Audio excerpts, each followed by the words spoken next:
I was at a point in my life where I was ready to do some more volunteerism locally. I just really see the value that volunteers provide to nonprofits and what their time that they give is so valuable. And I was very discerning about what I wanted to spend my time doing, because if I was going to spend time volunteering, I really wanted to make sure I had a direct impact. I heard about CASA when I was standing in line at the courthouse for jury duty. So I was like, well, tell me more about that. It just really touched my heart personally.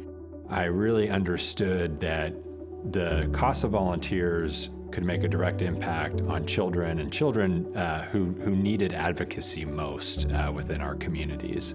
Our youth are experiencing abuse and neglect in some way within their home. We want to try to get them to a really safe and stable environment as quickly as possible, because we know it's a trauma just being in foster care, even if a child needs to be in care. So it's very intense, and it can be confusing because you have the child welfare agency and their attorney. You have mom's attorney, you have dad's attorney, you have the child's attorney. Sometimes you have multiple attorneys for multiple children. And sometimes the parents and the child are not in agreement. We need someone to show up that's not representing anything but the best interests of these children. Hence the CASA, the Court-Appointed Special Advocate. So as a CASA volunteer, you're assigned generally to one case, and you're their advocate. It's a unique role that we get to play that is separate from all the other parties once a child is in the system. I was adopted as a child, and so for me, I thought that's a really interesting concept. It's really helpful for a judge to have someone that is the eyes and ears of the court, that's able to understand who this child is, understand their living situation and potential situations, understand other people in their lives. DHS caseworkers have larger caseloads than this advocate that's really able to spend that one-on-one time with the child and family and really investigate and monitor and do a lot of facilitation. I can talk to any teacher, any healthcare provider, the resource parents, anybody involved in the case for the best outcomes. And while they're in the system, the idea is the work of a CASA is how do you not only lessen additional trauma, but also address the trauma with which they came into the system. You don't need a legal background to work at CASA. You don't need a legal background to be a CASA volunteer. But because we're asking citizen volunteers to come in from the community without that expertise, they do need a lot of support.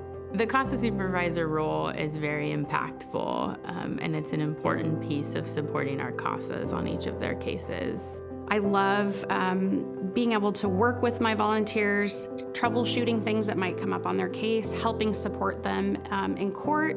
We not only have these supervisors that are well-trained and understand the business around foster care, but they are continuing to train their CASAs as they go through the case throughout the year. All of that takes money to support those efforts and make sure that the CASA volunteers have what they need to be successful. It would be nice if the state would actually fund it in full. So the Oregon statute is that every youth in foster care has the right to a CASA.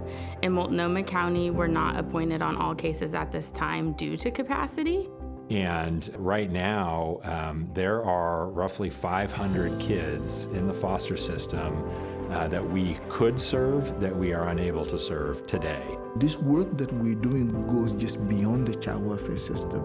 It's not about getting them out of the welfare system as soon as possible and finding them a permanent and stable home, but it is really literally creating citizens that are better citizens. And that's one of the reasons that I think CASA for Children is so impactful, is because they are intervening and advocating for children at that vulnerable stage in their lives. One of the reasons I became a CASA is because of the experience that I had and that my adopted brother had, because he was incarcerated for much of his life, and a lot of that has to do with, I think, some of the lack of bonding and issues that he had in early childhood.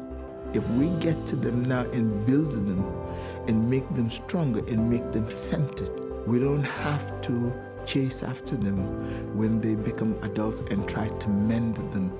So if you think about the investment in the children and what they benefit from, spending $3,000 on a CASA a year is like the best investment you can make. Because there is an unmet need out there in our communities currently.